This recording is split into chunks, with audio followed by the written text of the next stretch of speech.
Students welcome back to learning journey. நான் சொல்ல மறந்துட்டேன்.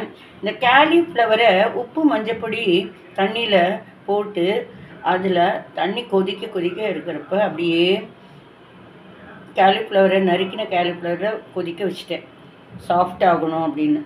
அதுக்கப்புறம் தான் அந்த தண்ணியில் வடிச்சிட்டு கொதி தண்ணியில் உப்பு மஞ்சப்பொடி போட்டு வேக வச்சோம் இல்லையா காலிஃப்ளவரு, அந்த தண்ணியை வடிச்சிட்டு அப்புறம் தான் நான் சொன்னேன் இல்லையா அந்த கடலை மாவு இட்லி மாவு அதே மாதிரி பொடி வகைரான்னு பார்க்குறப்ப பெருங்காயம், உப்பு, மஞ்சப்பொடி லைட்டாக போட்டுக்கலாம். அப்புறம் வந்து காரப்பொடி போட்டு பண்ணிக்கலாம். சரிங்களா?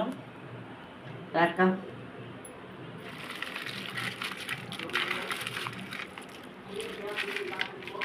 கீழே வேறு வந்துச்சு. இங்கிருந்து நல்லா சாஃப்டாக இருக்குது. நீங்களும் ட்ரை பண்ணுங்கள்.